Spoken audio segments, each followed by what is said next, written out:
L'écrivain et le géant de la littérature russe, Dostoïevski, a été et reste l'un des plus grands écrivains russes et l'un des meilleurs de tous les temps. Son travail a profondément marqué la littérature mondiale et a fait de ses romans et de ses personnages une partie importante du patrimoine spirituel de l'humanité.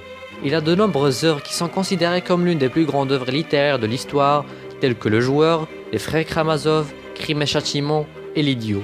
Ces personnages sont toujours dans le désespoir extrême, et ces romans contiennent une compréhension profonde de l'âme humaine, ainsi qu'une analyse détaillée de la situation politique, sociale et spirituelle de la Russie au temps fabuleux des Césars russes.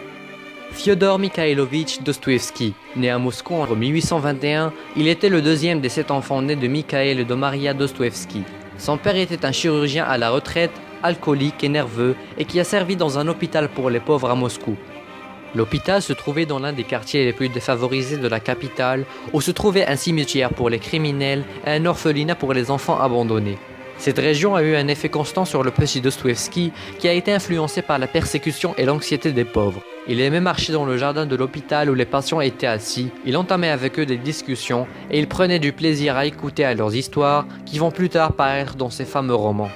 Son père était très violent dans son comportement avec ses enfants. Et à son retour du travail, il faisait une sieste en ordonnant ses fils de s'asseoir dans un silence absolu. Il se tenait à côté de leur père endormi pour empêcher les mouches de s'approcher de son visage.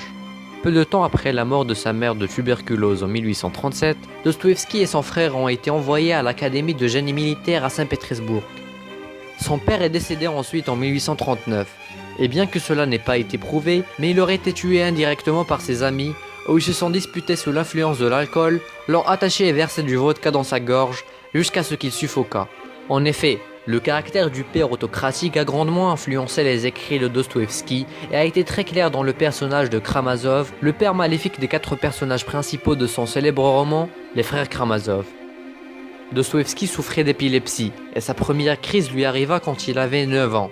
Ces crises d'épilepsie ont eu lieu à différents moments de sa vie, et l'expérience de Dostoïevski avec cette maladie était principalement liée à la description du prince épileptique, Mishkin, dans ce roman L'Idiot, en plus de nombre d'autres figures dans d'autres romans. À l'Académie de génie militaire de Saint-Pétersbourg, Dostoïevski a appris les mathématiques. Il a détesté. Il a également appris la littérature et l'art, des romans de Shakespeare, Victor Hugo et Hoffmann. Bien qu'il se soit concentré sur des matières autres que les mathématiques, mais il a pu obtenir de bonnes notes aux examens.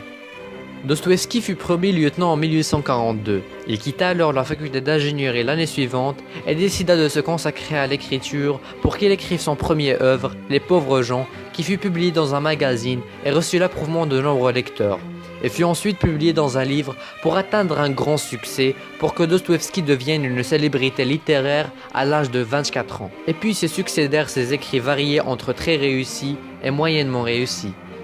En avril 1849, Dostoïevski fut arrêté et emprisonné pour appartenance à un groupe libéral, puisqu'après la Révolution en Europe en 1848, le César tsar Nicolas devint sec et cruel face à tout groupe clandestin qui, selon lui, pouvait menacer son pouvoir. Dostoïevski et le reste du groupe furent alors condamnés à mort.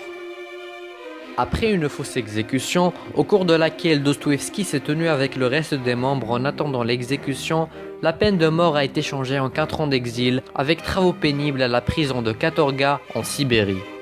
Là-bas, Dostoïevski vit une autre expérience terrible qui l'a épuisé beaucoup en tant qu'humain, mais a augmenté sa créativité en tant que romancier.